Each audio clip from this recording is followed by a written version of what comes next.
to the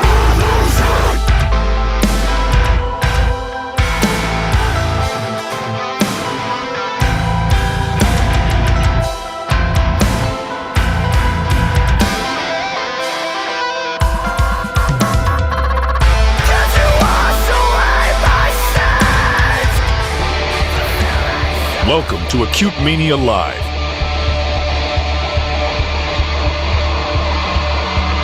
Streaming from Shinston, West Virginia. Here's your host, Scott Arnold. Oh, yeah.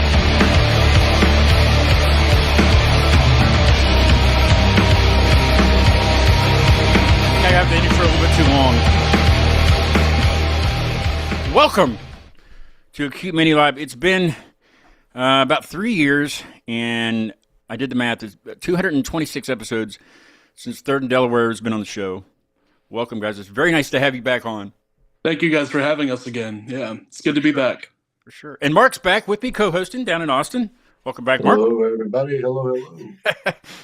I can't wait to hear if you have any new offstage questions at the end. Do you have any? To prepare some. If you don't. Yeah, I can come up with something. I think Always look forward to that. something utterly disgusting. I did create a new. I created a new AI voice guy to announce me at the beginning, and I didn't have time to put it together, but I added you at the end of it too. So before I had to like chop up. I could only type one sentence and then download it, and then type the next sentence I wanted him to say, and then put it together myself because he would either talk too fast or talk really, really slow. And I just could never get it right. So this guy's got it down, though, I think. This one that I have. But I just didn't have time to put it together. So I'll do it for the Apotrope show, for sure. Do you guys use AI for anything at all? Like Hell no. Like nothing? Ever? Nothing. AI all the way. Yeah, there's no AI, like, at least in any of our final products, there's no AI product. Well, what about just like in your personal life? Like, do you use it for anything? Like when you Google something, do you use the AI prompts that come up? You know, I mean, yeah. I mean, they kind of automatic. I mean, if I Google something, it's like, isn't it like the first result now? Sometimes, yeah, I think. Yeah. Like, yeah, I'll read it, but like, you know, it's not a big part of my. I think some of our other band members have, like, they use it for work and stuff like that, so they're more versed and they know how to like prompt it. But personally, I don't really mess with any AI stuff at all, so I don't really know much about it. I use Gemini, the Google Gemini, in I like it. You can. I've kind of taught it what I about the show and stuff, and so I don't have to. It's basically nice because I don't have to explain it every single time I have a question about something. Yeah. So it's nice for that, but like I don't. I have a journalism background, so if I'm going to write something, I want to write it myself. I don't like I mean unless I need something cleaned up, like if I need a sentence that I don't know, but it's kind of I don't know, it's just weird, it's because it talks to you like a human would talk to you, So I don't know. What do you think, Mark? Do you use that at all? I don't think I've ever asked you that. Yeah, actually, I found it to be invaluable for mixing and mastering techniques. Oh yeah. As far to as teach you. Yeah, like to teach, like absolutely teaching you. Like from the ground up. So, I'm not gonna have it write a song for me, but it can tell me how to EQ guitars. You know what I mean? Yeah. So I don't know. I use it for that, but not really for anything that would like normally be a creative process. Like I don't like the AI pictures too much, or this kind of suck. I had to draw a tattoo one time, and it was terrible. It just wasn't. It was too. It looked like a computer drawing. Right. Yeah. And honestly, like with being a musician, and you guys know too, if you put an AI album cover up there, people are going to pass right over your stuff. They're going to be like, "Oh, this is." Oh yeah. You can pick it out. You can pick them out, especially on. I've been noticing that way more with YouTube music because I just made the switch to YouTube Music last year, I think, because I do like a lot of the radio or mixes that they do. They throw in a lot of good recommendations, and I found a lot of really good bands that way. But now it seems like there's more of an issue with like, like I'll just take a look. I'll be like, you can kind of hear what AI vocals sound like now. It kind of has that same timbre. And I noticed it immediately, and then you can tell that it's AI like picture or album art or anything like that, and then you just automatically know. And I've been running into that more and more lately, but I guess it's just a new problem that we're gonna have. So I listened to half. I would guess it was probably half of the Lana Del Rey song the other day. And it dawned on me. I was like, wait a second. I wasn't really paying that much attention to the TV, but I look over and she was moving weird. And I was like, I look at the channel and I was like, this isn't even her channel. Like it just came up, but it's like some fake Lana Del Rey AI generated new song, and it's like, I feel pretty bad for those artists who have achieved that kind of fame, because they're going to be the ones who get all, nobody's copying Mark Williams. I might one of these days. You should. Just you wait. I might make some remixes. I don't know. We'll see. But for a bigger named artist, regardless of the genre, they're getting attacked with that stuff. And people upload it to Spotify under their account, they're going to catch a little paycheck before Spotify catches the fake AI, whatever. I want to talk a little bit about your new single. Tell me how to say the title. I think Reticence. Reticence. Yeah, I did have to look it up because I wasn't familiar with that word. I know a lot of big words like that. That's what my buddy Rob calls them, big words. But I had to look that one up, and it's pretty interesting. But I'll let you tell the folks what it actually means. And maybe a little bit about what the song's about. We won't listen to it yet, but unless you want to. Oh yeah, whatever you want to do, man. Yeah. So reticent is kind of another word for withholding or silent, or just like overall, just like not. I think it's like withholding is one of the best words to use for it. And when I saw that word, and when it really resonated with what the lyrics are about, it immediately clicked with me, because the story is about basically it's a relationship that went awry, but it's a little special in where like pretty much lack of communication and a bunch of other factors made things hard to be shared between the two in the relationship. And what ended up happening was, one person left the other, and then because of all of the withholding, and it ended up being, in the chorus, the lyrics go, let's see. A guide for you to twist the knife. I struggle on the floor, embrace the quiet evermore. No one there to hear your cries. It kind of alludes to the fact that like the other person died, and that was the only person that could save the other one. So because of that, nobody's there to pick up the pieces, I suppose. So it's kind of I tried to make it a little artistic. So it's like the proverbial knife in the back, or or a literal knife in the back, but like physically nobody's there for the other person, because maybe that was the only person there for them, and then they now have lost that. Yeah, it's very once I got your info and email and stuff for the show, and and talked about the song, I was like, that's it right there.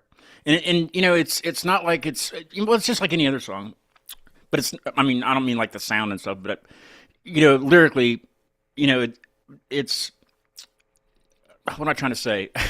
It's it means something. It means that to you, but to somebody else it can mean something completely different. Oh yeah, yeah. No, That's still- what, that's what I but love it's- about music. Yeah, it's still, you can still like totally open to interpretation. yeah, and but a lot of bands do that, but some bands don't, and some bands you just can't even grasp what they're even talking about. Mm. And I hate that because sometimes the song is really good, the instrumentation is really good, and the singing is really good, and everything's good. But what the hell are they talking about? I get into that because I like to know everything there is to know about a song. Usually. But yeah, that's I like that that concept. I really do. I kind of listen to it now because I want to hear the emotion in it. Mark, did you get a chance to listen, or Just the clip from the story? Mark's a great reviewer. He's been a very good asset to the show because I'm just at a loss for words for things, which is not good for somebody that has a podcast. Like I'm supposed to be able to do that, but that's why I have Mark. Let's take a listen to it. I really want to hear it now, but tell me For sure. Yeah. Is it okay? Reticence. Reticence. Reticence. Damn it. Reticence. I'll get it. Reticence. By Third Delaware, and this came out in February, right? February. Am I right? Yep. Okay. Check it out. This is badass.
Yeah. I love Nice. that.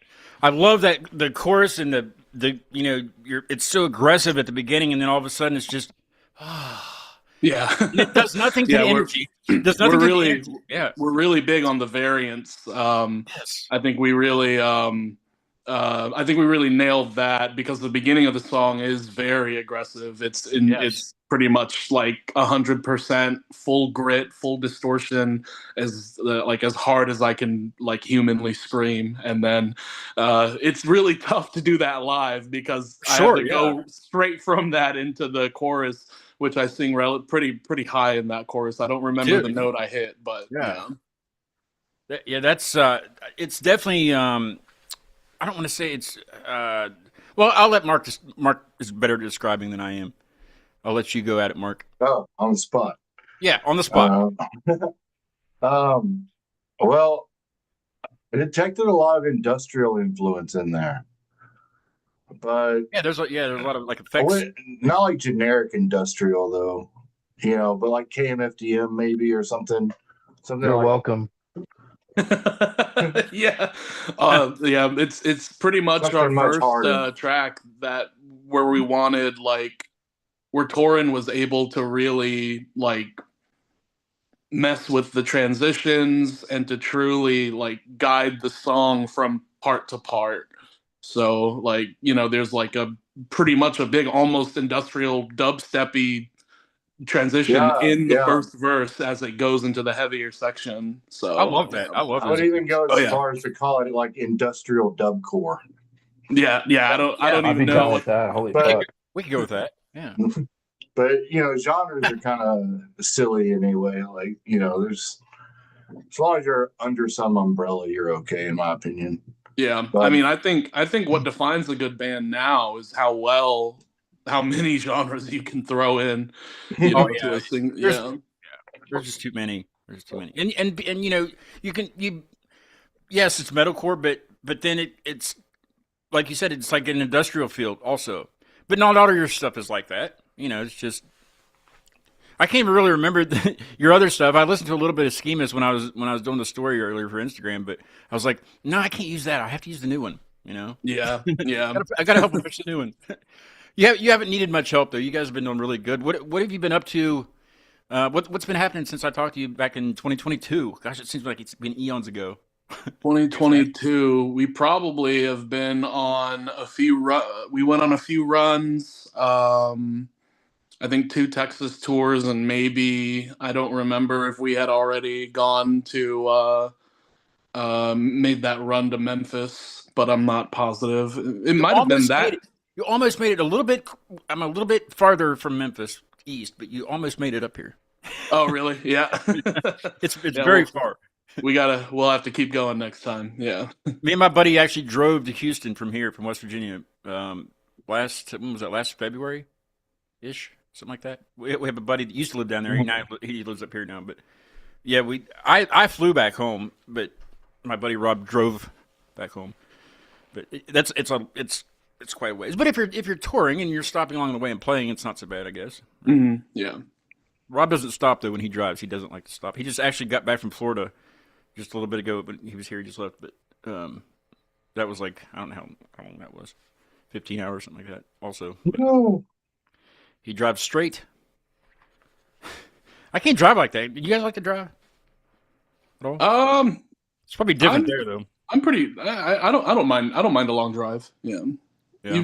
We've gotten pretty used to it, but we try not to do anything over 6 hours or so because after that it's it's hard to make load in and you gotta because that's really the only time I make long drives is when we hit the road. So yeah.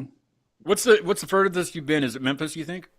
Be the furthest? Yeah, it's either for me. It's probably Memphis. For the rest of the guys, I believe it's Chicago. But we haven't played. Third Delaware hasn't played Chicago. But let's see. Yeah, I think I would probably say it's Memphis. Yeah. Well, if you guys get back to Memphis, I could probably make it down there. Nice. Yeah. But I used to travel quite a bit. I had a bout at the beginning of this year with pancreatitis, and I've been fighting it ever since, pretty much. But I'm getting better now. But I had some trips planned at the beginning of the year to to travel a little bit and go see some bands, but I just didn't make it. But things are starting to fire up, and I'm starting to get better, so I'm gonna start doing that. So yes, if you do get or get word that you'll be up, more this way, let me know, and I'll try to make a Absolutely. trip. That'd be awesome. Does anybody ever? I never hear of any bands stopping in Arkansas to play anywhere other than like the big bands, like big bands will like stop in Little Rock because they have to. But like nobody really, I never really hear. They don't go to Little Rock anymore. Hardly. Why? They go to Fayetteville now Mm. because they built that Walmart amphitheater up there. So a lot of I just never hear anybody stopping in Arkansas anymore. It sucked. It sucked. If I went to Arkansas, there. my ass is getting shot. It sucked growing up there. Nobody ever came. That's right. Yeah, you're from there. Yeah, Arkansas. That's what I call it. Arkansas. That's what it's called. Well, what else? Okay, so the in your bio it says you did the So What Festival. I don't know anything about that. Is that down in Texas? Yeah, so that's pretty much I don't know how accurate this is, but it's a pretty big festival down here in DFW. It's put on by Third String promotion company down here. They're really big.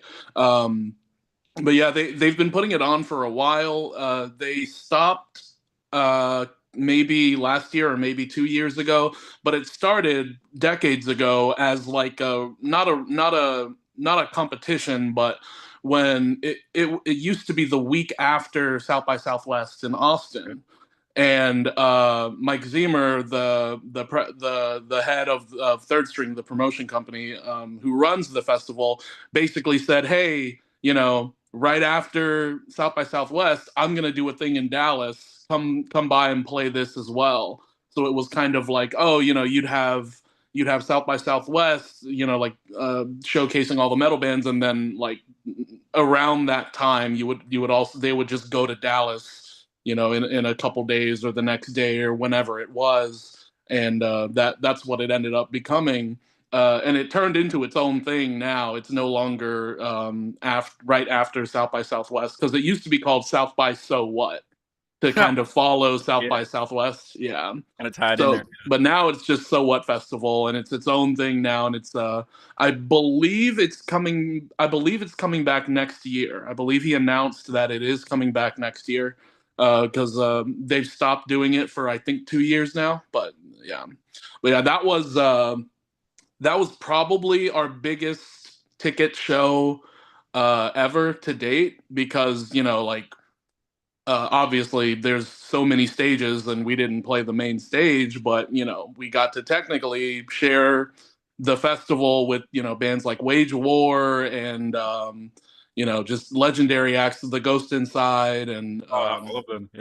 yeah, and that was the year that they really went multi-genre. So like Sum 41 and like Gucci Mane, Lorna Shore. You have all kinds of bands and all kinds of artists playing that year, and that was definitely a time. Being an artist at a big festival like that, I mean, I've been to like Ozfest. They don't call it that anymore. That one in Columbus, but I've been to that. And do the artists like get to talk to other artists? Like, is there like a backstage area where there's no? So there's pretty much. At least at that one, that was at Choctaw Stadium, where the old Texas Rangers baseball stadium. So they kept that, and I don't know what they use it for now, but it's still there. And now that's where the festival was the year that we played. It was the biggest one that they've ever put on, so it was really cool to be able to play the biggest one. But yeah, pretty much they kind of sectioned off. All the bleachers and the stadium, they kind of gated it off, that entire side that led to the backstage of main stage, and that was kind of the artist area, and you could kind of just walk around. And did you seek out anybody to talk to, and did you get to talk to anybody big? That time, no, because we played. I mean, man, we were running around, because when you don't have crew, you got to do everything yourself. Oh yeah, you're doing everything. Yeah. Yeah. So I think load-in was like 8 or 9 a.m. So we had to drive from Dallas to Arlington, get there bright and early on. I don't remember if we played Friday. I think we played Friday, so we had to get there bright and early on Friday, and and just go get there and then figure out where to put merch, where to.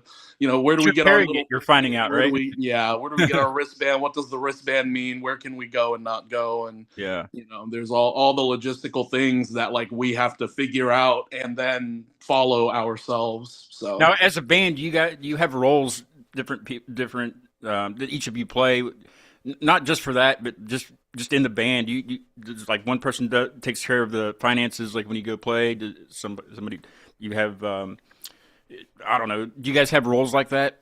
Yeah, I think it's something that we really have like divvied out pretty well. I think it's one thing that allows us to stay like together as a band and as like really good friends. Like this band is pretty much family to me, and I think a lot of it boils down to like the way that we communicate and the way that we organize things. I do the light programming and the fog programming, so all of that stuff is me. Torin has done a lot of the artwork lately, as well as obviously all the backings. And then we have a member that focuses like on the hardware stuff, so like our IEM rig and because I don't know how any of that cabling stuff works. I don't know how any of that works, so we'd be screwed without because like we can kind of figure it out, but there's kind of one person who specializes in everything. Like we have one that's like the band daddy and who's like does the planning and the corporate speak emails, Yeah. And yeah. Well, if you didn't have that, you could always get an AI to do it for you. Yeah, I guess he could. That's what they're for, I think. Some of them. Well, see, in Gemini, Plan my tour. In Gemini, you don't have to use the main Gemini. I say guy, person or robot or whatever he is. You don't have to use the main. There's other ones they call gems, so you can go like pretty much program a gem to do a certain task for you, and you just go to them for certain things. Like I have one that just does like creative ideas. Like for the show or for whatever. Like that contest I did, Mark, with the Acute Mania Live bundle I was gonna give away that nobody, did the thing for. I did. The AI helped me. Yeah, you did. My parents did also. I still owe you some stuff actually, but the AI came up with a lot of that stuff. I mean, it did come up with a bunch of dumb ideas that I was like, no, I'm not, or things are just too much work, and I don't know. It's hard to get anybody's attention anymore with anything. Like it's hard to get anybody to watch anything for like more than a minute or even 30 seconds. Everything is just what's the word they're using these days?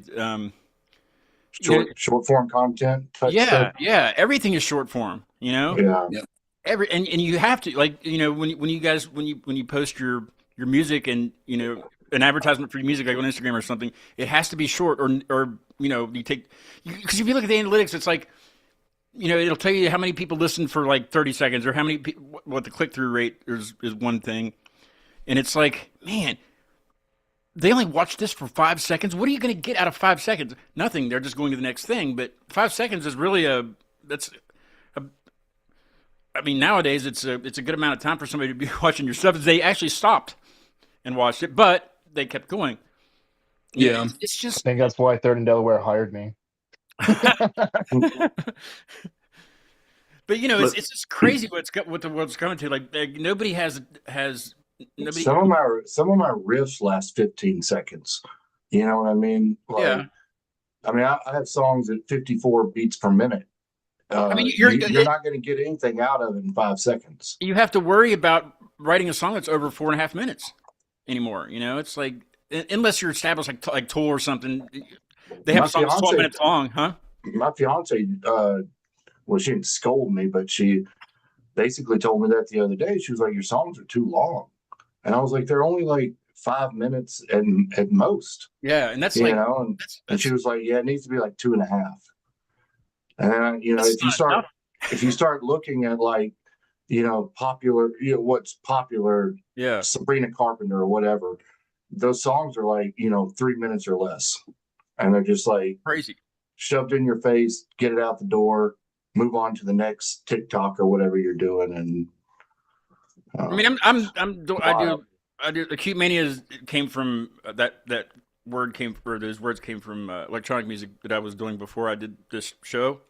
But I brought it back and I've released some other stuff. And I, I'm in the middle of doing an LP, and the second track is 11 minutes long because it just doesn't make sense to make it shorter than that. You know, there's too much. Even though it's not saying anything, there's just too much going on, and the more I think about it, I'm like, I need to break that up into 2 tracks and just 1, 2, 3. You know, because I already have one, and you know.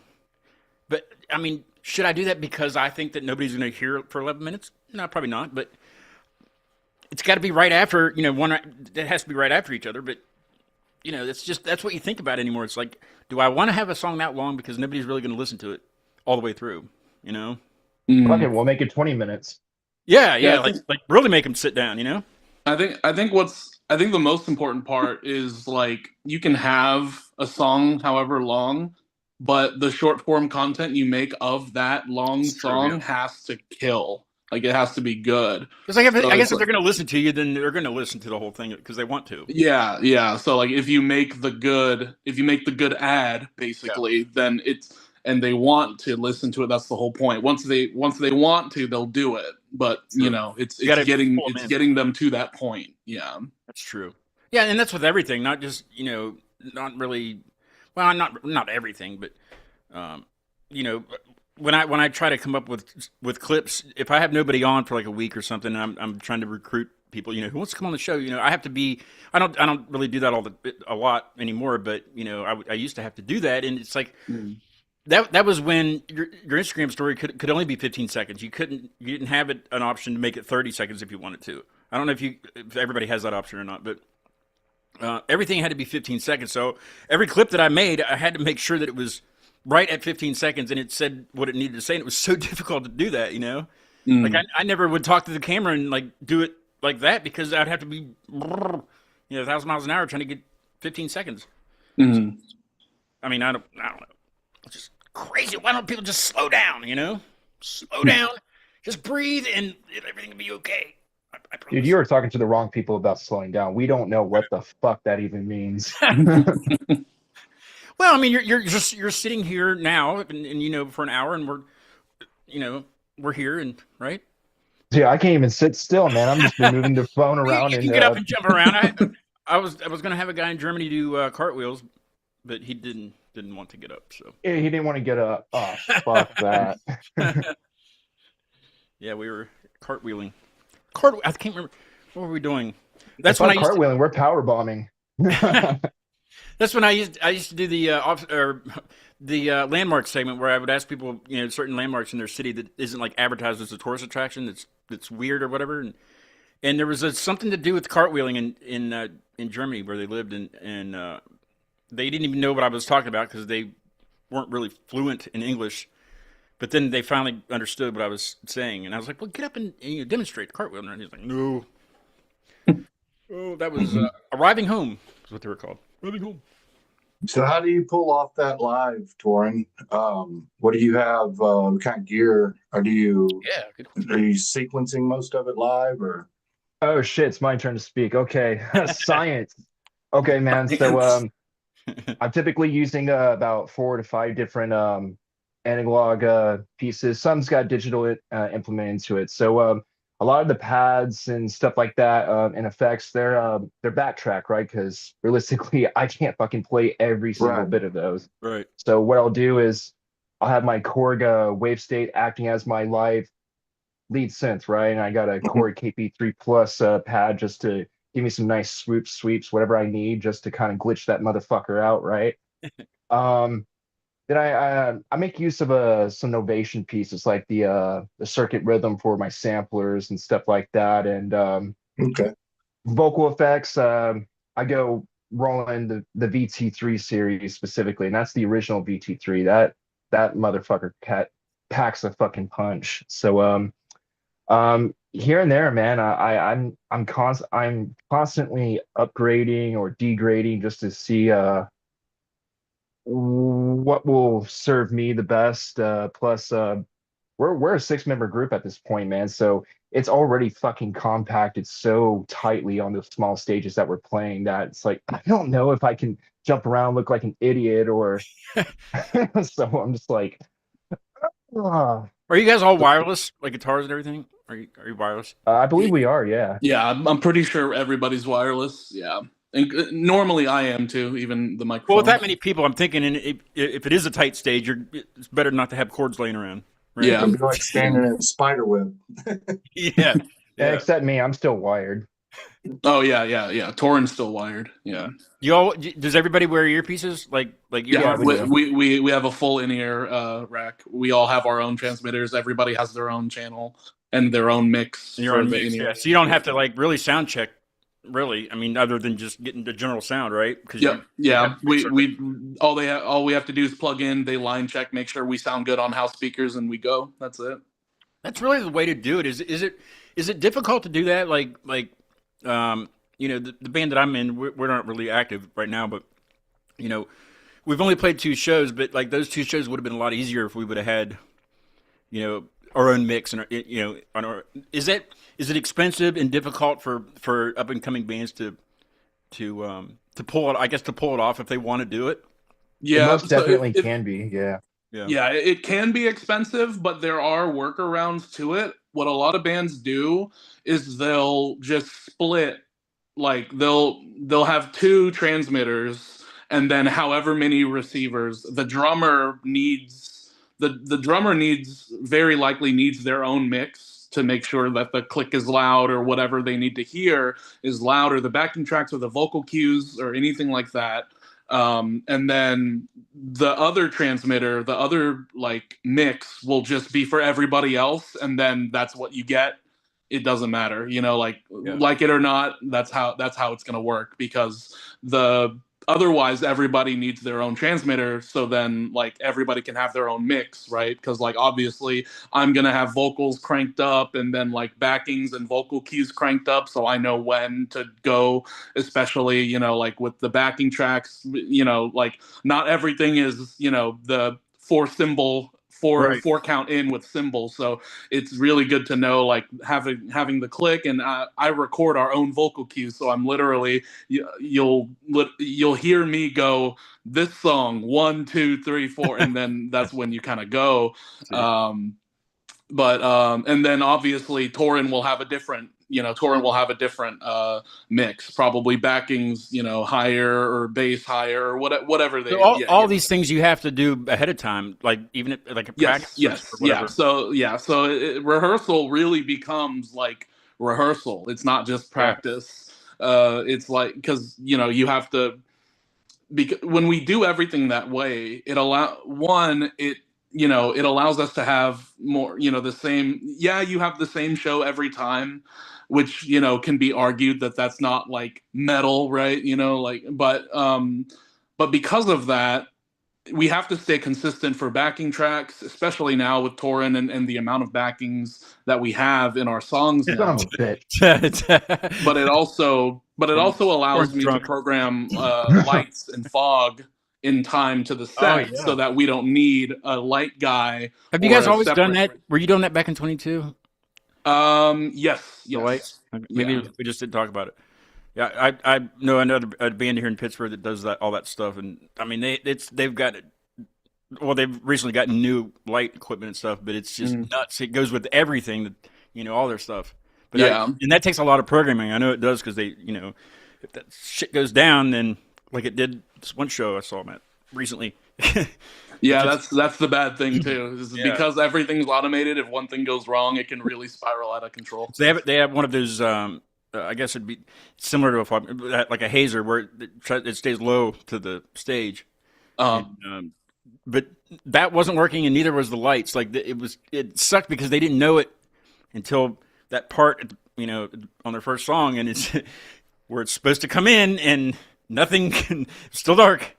I felt so Yeah. bad for him, but it was kind of a small show, and it was at a like a recording studio, and it was a week show, during the week, and there wasn't many people there. Thankfully for them, but it was still badass once they did get it going. But the haze had already, everybody had already seen everything because they had to turn the lights on to try to fix it, and figure out what was up. And that was the drummer. He had it all back by him, the MacBook and stuff. So I don't. That's but yeah. But when it does work, it's freaking. It's badass. Yeah. I'm sure you guys. Yeah, and having all of that stuff automated pretty much requires like an in-ear. Like it requires the show to be the same every time. So it requires practicing to be. Or you have to go back and reprogram it, right, to fit into your set. Yeah, because every change that you do, you have to do something different. Different. Just do you can't just break the set list and say, we're just going to do an older song or a newer song that you had never heard just on the fly. You can't really do that because you don't have any mixes and nothing programmed light-wise, right? Yeah, well, the good thing about that is our lights and fog are VST programs, so you can kind of just glue it to a MIDI track, move the MIDI track, and if you want to change the order of the song, then you just move the MIDI track along with the song in our DAW, the one that we play live. So like as long as I have everything programmed as long as I have every song programmed, period, I can move all of those programmings, around. And then what I do have to do every time is change the in-between. So how the lights swell up in between the songs or what happens in between the songs, that has to be redone from scratch every time. But once the song actually starts playing, it's just like move this in front of this or behind this or whichever order we want. Yeah. And you can connect with the venue's light system, or do you have to bring your own lights? No, we bring our own. Could you though, if they had the right, if you could look it up in time and see what they had, could you technically use those? If you knew what they had and they let you plug in, yeah, that's true. Yeah, it's possible, but those two things have to happen. So that's why a lot of the times bigger bands, they'll have their own dedicated light guy or dedicated sound and light, or like that's why they have dedicated sound guys, dedicated light guys, because while the band is loading in, while everybody's doing what they do, there's a light guy dedicated to figuring out what the hell this venue's light setup is. Yeah. And so by the time doors open, by the time the set starts, they'll know how to do it. And obviously they have to know the song, they have to know what, they want a breakdown, they want strobe lights during the breakdown, they want red during the transition between song 3 and 4, all of that stuff. They have to know all of that beforehand, so they're a really big part of the band. Some of these bigger bands, do they you're saying they have their own dedicated light guy, so they typically don't bring their own light rig then?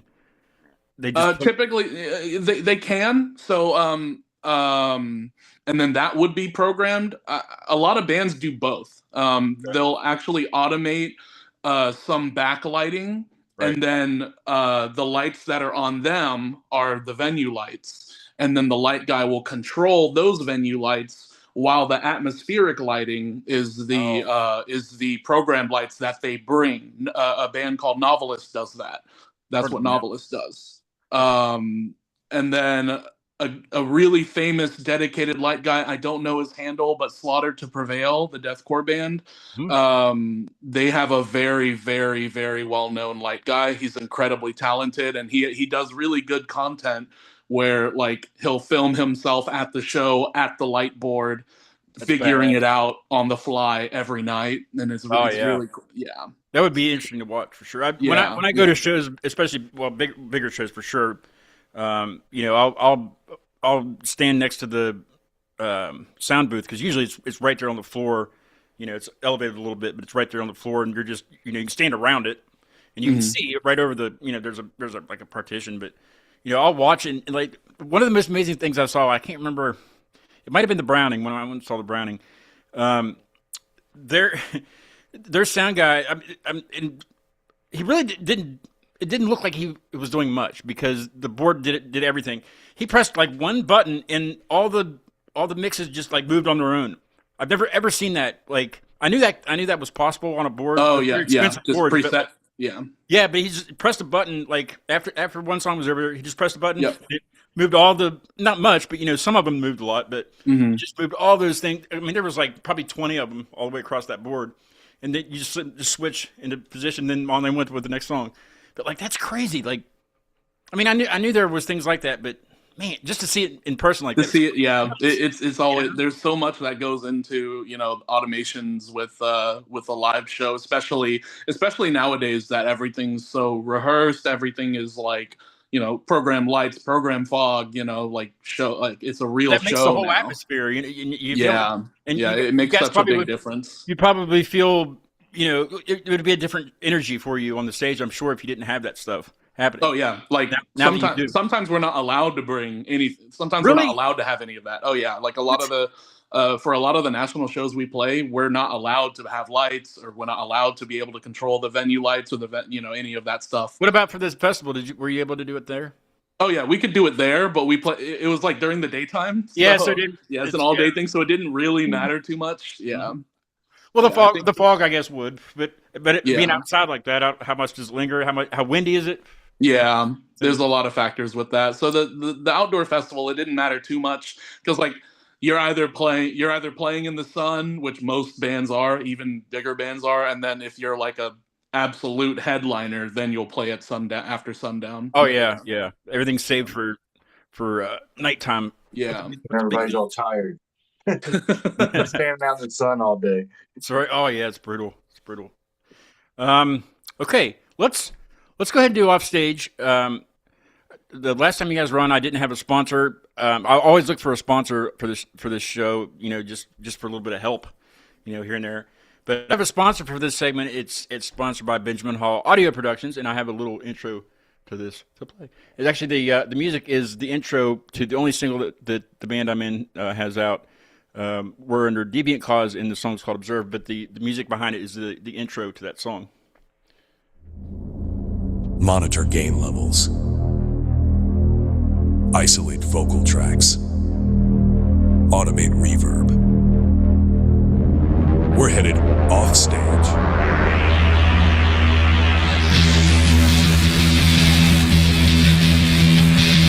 Powered by Benjamin Hall Audio Productions. Ben has become a pretty good friend of mine. He's located up in Greensburg, PA, which is just east of Pittsburgh.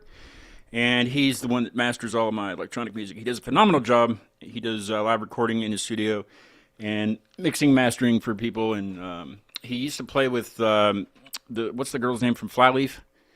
I can never remember her name. I should know. Yeah. But he's a phenomenal bass player, and he's played with her and a local Pittsburgh band called Nafel. He played with them for a while, and he's really really talented guy. If you ever need any mixing, mastering work done or live recording, I highly recommend him. Highly recommend him. Okay, so this is new. When you guys were on the last time, we talked about wieners and hot dogs, and I did that for a year and a half, and it was a year and a half too long. I got really sick of doing that, so I quit doing that and did some other things. And with the help of the Gemini AI, we came up with Offstage. And this is just a bunch of weird questions. Some of them are good questions, and some of them are just the last question's about dicks. So just so you know, we'll do that one. Bring them on. My mom the other day, she said, why don't you get rid of that question, the dicks question? I'm like, but it's like a staple. Like that's the one that I ask everybody. I make sure. I mean, everybody gets a lot of the same ones, yes, but there's some that I don't ask. There's many of them, but I can't get I'd have to come up with a placeholder, like a new question that's not about dicks, I guess, or maybe it is. I don't know. We'll see what you guys think after I ask you the question. It's always the last question I ask. But Mark, I will let you go first. Okay. And there's no rules of this. There's no right answers. I'm not going to judge you or anything. It's just whatever you. Oh, there's right answers. But yeah, well, yeah. For some of them, you would think that yeah. You would think there's right answers. And Mark has answered these, and I've also answered these because Mark's interviewed me on the show. So I would start. Would you rather eat ice cream that tastes like shit, or eat shit that tastes like ice cream? Richie, you want to go first? Yeah, probably shit that tastes like ice cream. I think, just close your eyes and you'll be all right. Makes sense. I'd rather drink a gallon of bleach and be done with it. We'll say dairy-free ice cream for you, Torin. I can already see Torin's gonna be trouble with this. You fucking right, I'm gonna be. Little diversity, I like. Okay, I can't answer this next question yet. I'll leave that one for you, Mark. See, I even have the ice cream one on here because when you're not co-hosting, I have to have it on here. I have to ask that question. Okay, I like this one. This is a good one. Would you rather have to sing everything you say for the rest of your life? So from this point forward, you have to sing everything that you say, or only be able to communicate through interpretive dance? Oh fuck! I'd sing everything easy. That's easy for me. So from now on, no, I'm kidding. That would get highly annoying after a while. So, what do you got, Torrent? Richie, what do you got? I mean, yeah, I would sing everything. I would sing everything. Because I'm a vocalist, man. Because at least at least performing, I wouldn't have to try. You just talk and then you'd automatically sing. So it gets so annoying, though. Can you imagine? Interpreted dance for me. I don't sing. You do vocals. I retire. I'll let Mark stew on a few there. This is not a would you rather question. It's just a straight question. So, do you eat any strange food combinations? Like we had a guy on once that would eat Doritos and cottage cheese together. Like I don't know if that would be good, but it's weird.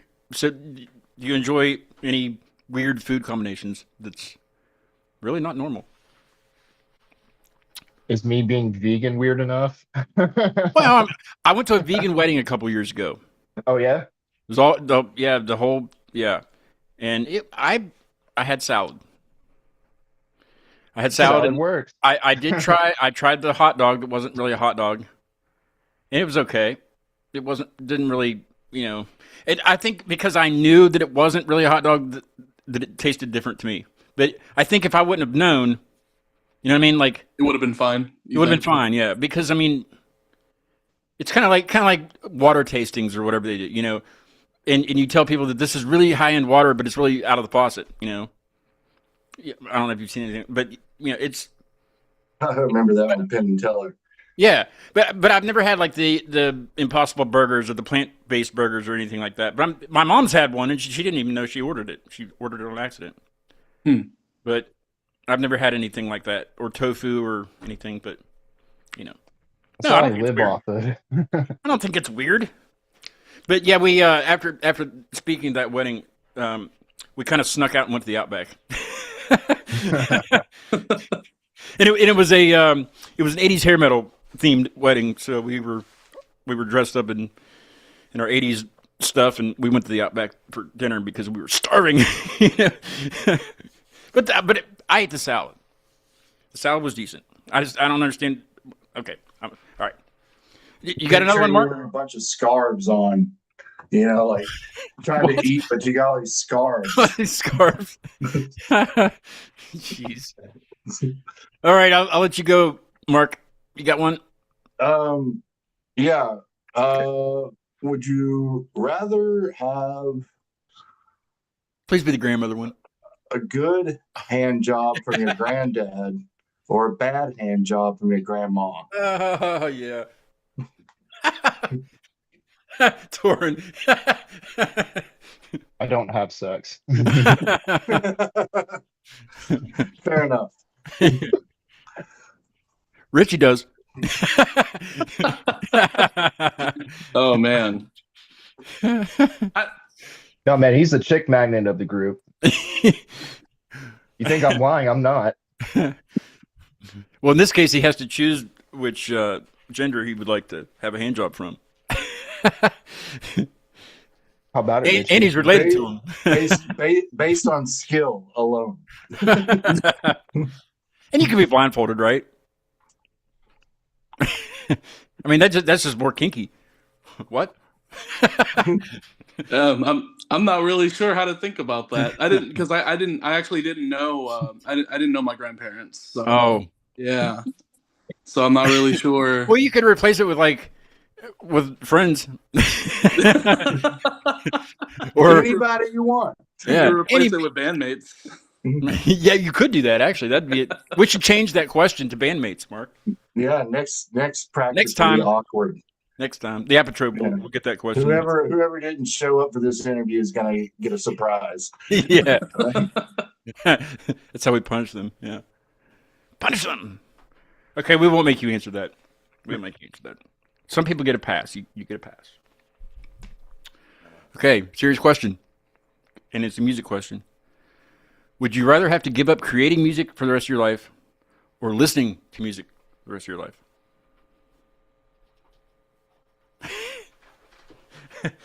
Yep. Yep. I have my moments of self-doubt, but honestly, I don't really see myself stopping anytime soon. So, create the rest of my life. But I do not see myself stopping. Not now, not ever. Yeah, that's badass.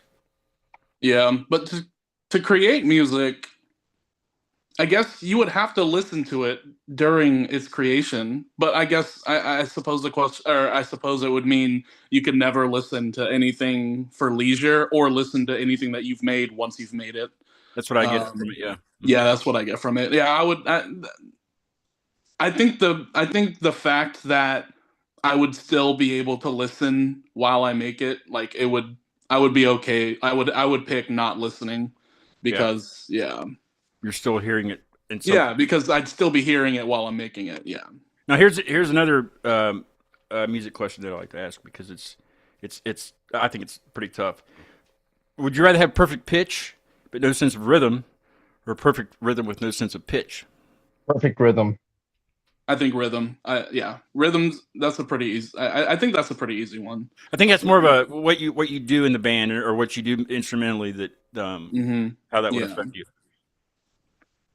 Mark, I'm kind of afraid to ask you, but do you have another one? Mark's got the best ones. If you don't, I have some. I think. Yeah, didn't you have one about a goat? I did, yeah. Or I do.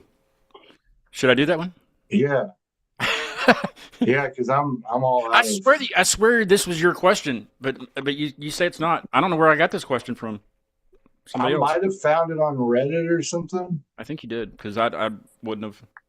I don't think my AI is smart enough. Reddit has some pretty disgusting ones. Yeah, I know. This one's okay. Okay, so would you rather not fuck a goat, and everybody thinks you did, or you do fuck a goat, and nobody thinks you did?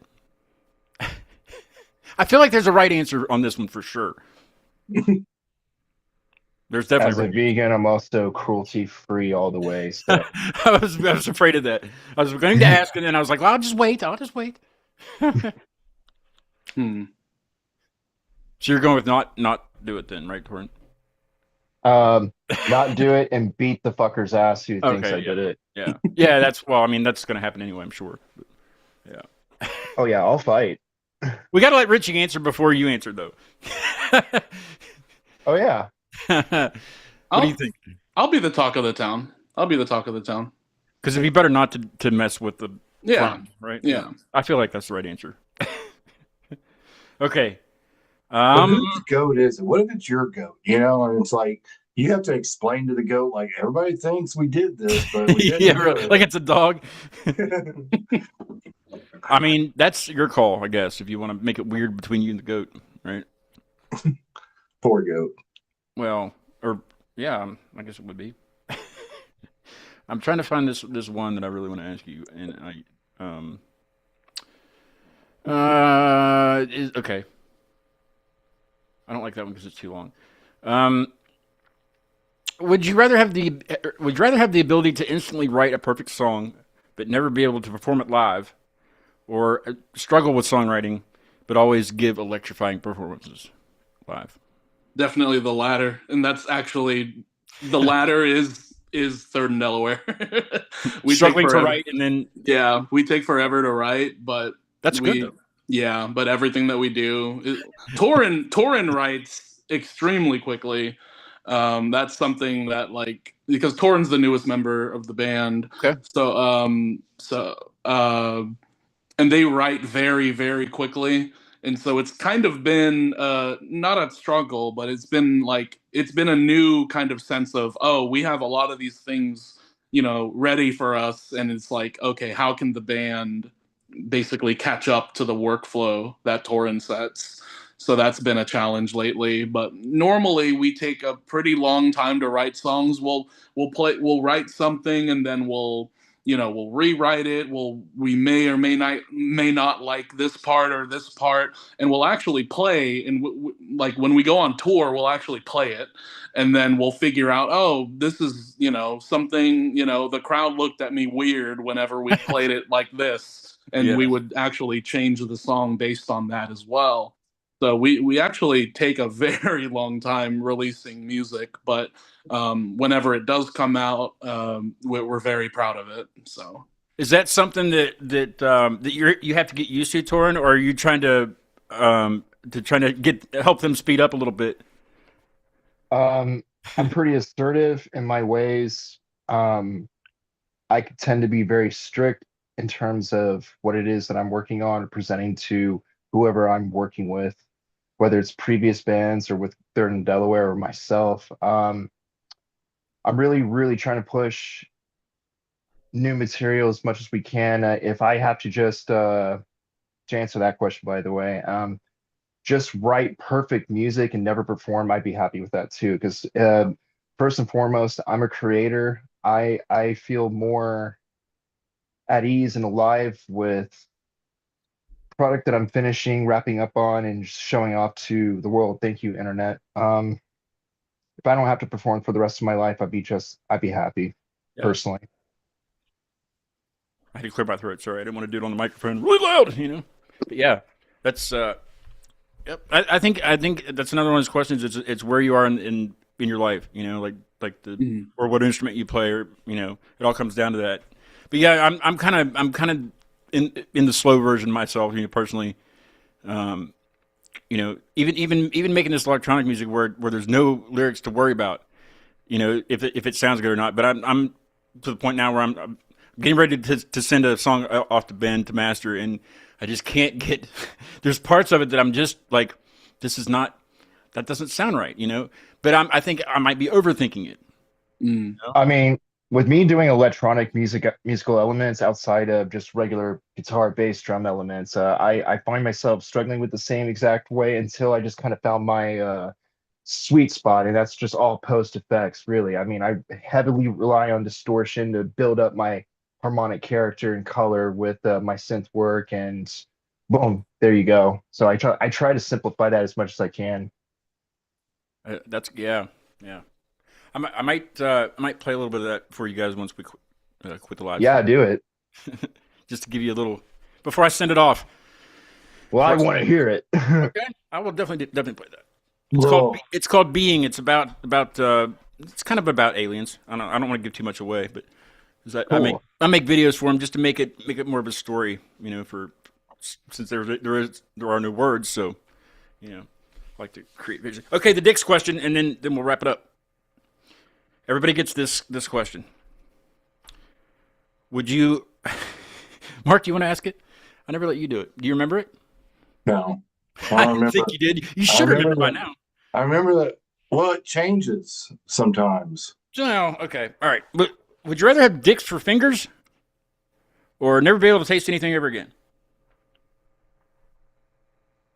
Richie yes, answer. and yes, they function just like the ones that function. That's always Well, a question for some reason. if they function the same, then you can still play guitar and piano. That's a question everybody asks. Yeah, Yeah. I would say yes. You're still able to perform. Yeah, if I could still perform, You just have dick fingers now.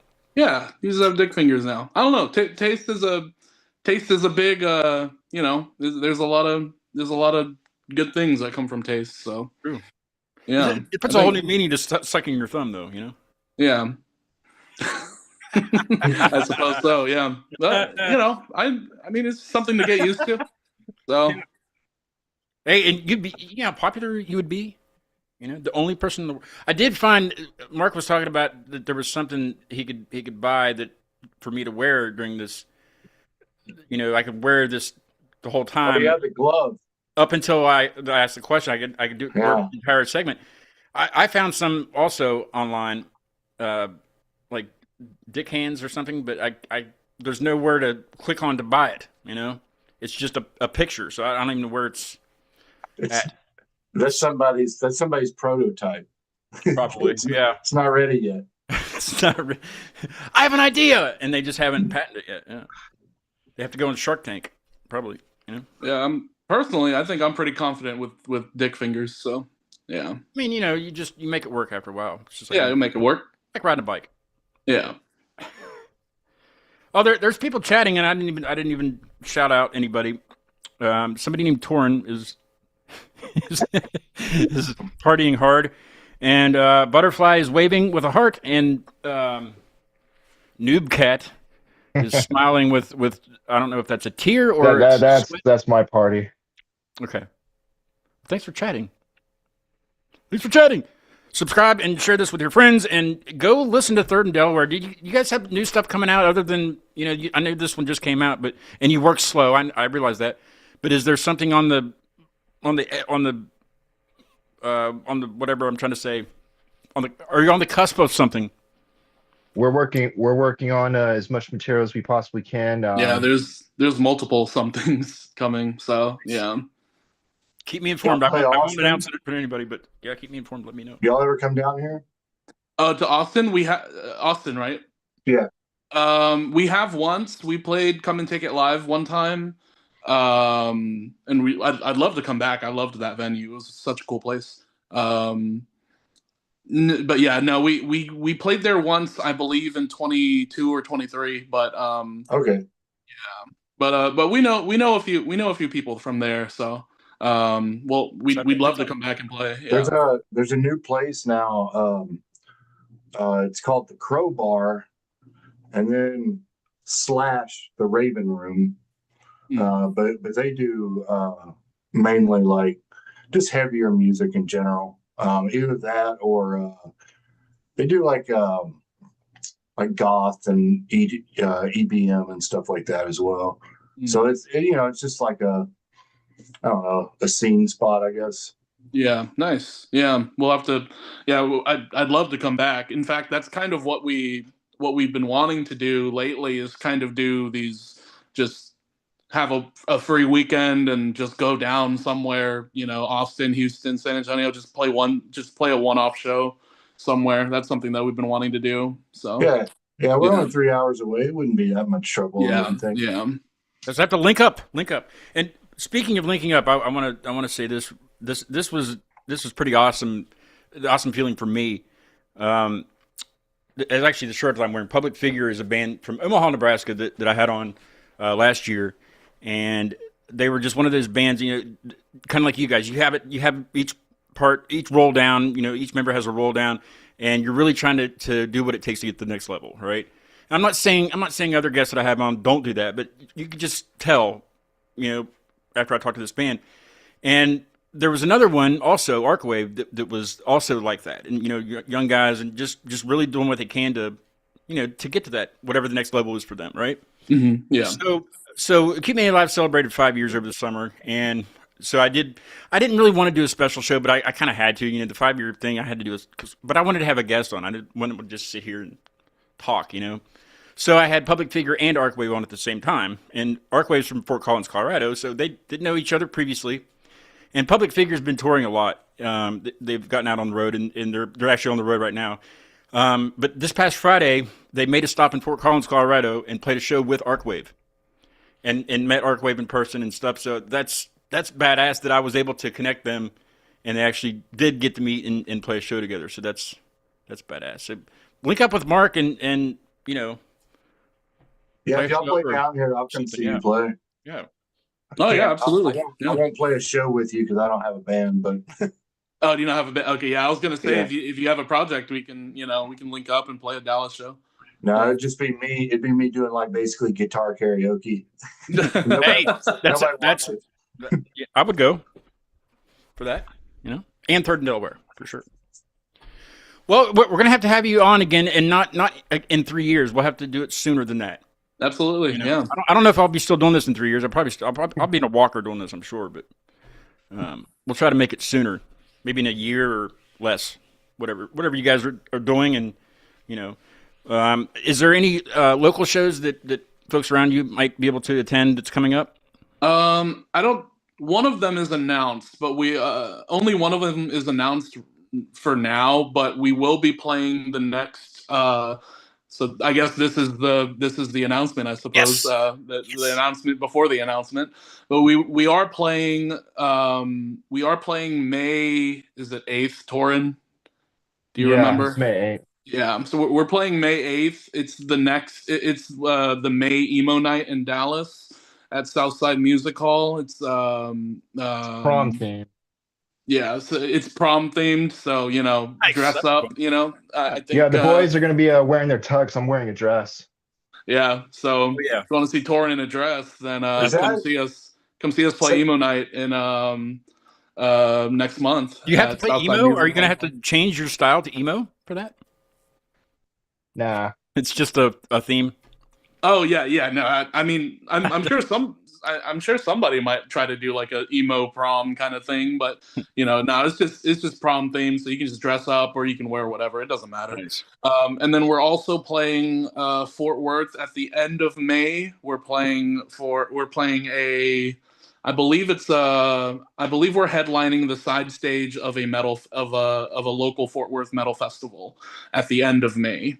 And then, other than that, I think that's so far what's on the pipeline for like the next couple months. Awesome. Yeah. Well, have fun and stay in touch. We've stayed in touch over the years, and that's badass. There's I wouldn't say very few that I keep in touch with, but it's hard to keep up with 385 different people, and I tried. Some of them aren't even together anymore, and that sucks. But you guys are still going strong, and I love to see that. And the music's trick. I can't wait to hear more of it. What you got in the bag, Yeah, thank you so much for having us again. For sure. Tell the other guys I said hello, and they have to come on by themselves individually next time. For sure. We'll have somebody every 10 minutes, and we'll ask. Also, I don't know, something like that. It's good meeting you guys. Yeah, totally. Yeah, link up on Instagram, and you guys can come up with something. Maybe go bowling or something like that. I don't know what there is. I'm sure Go there's to lots ice to do. skating on top of the Whole Foods. Do what? There's That's ice the way to skating go. on top of Whole Foods? There sure is. Well, I need to come down for that. It sounds like we can hold hands, right? Yeah, of course. In fact, I'm so bad at it, you'll have to hold my hand. Oh, I'm not going to hold you up. You're way bigger than me. No offense. No offense, but I mean, everybody's way bigger than me at this point. So You're taller. I got rid of the turkey neck, though. I did. I started growing my beard out. That's what I should have done. Yeah, I could have gotten rid of it quickly. Anyway, playing us out of the show is a band I just kind of found, just looking. I think on Instagram, or it might have even been on Apple Music. I don't know. I found bands everywhere, and I love to talk to them, as well as Greater Danger that we played at the beginning.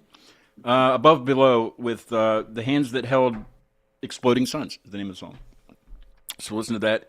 Thanks again, guys, for coming on. And I'll talk to you soon. I know I will. But stick around, and I'll let you hear that song I'm getting ready to send off. Everybody else, I will be back next Wednesday with Tallboy from Cumbria, UK. And I believe Tom, my buddy in London that I've never met in person, is going to co-host that show. That show is at 4 o'clock, I think. Let me look real fast. I know it's on the YouTube thing, but if I don't say it, 4 o'clock, and then the very next night, Mark will be back with me. We have the Apotrope from Pittsburgh at 7 p.m. Join us.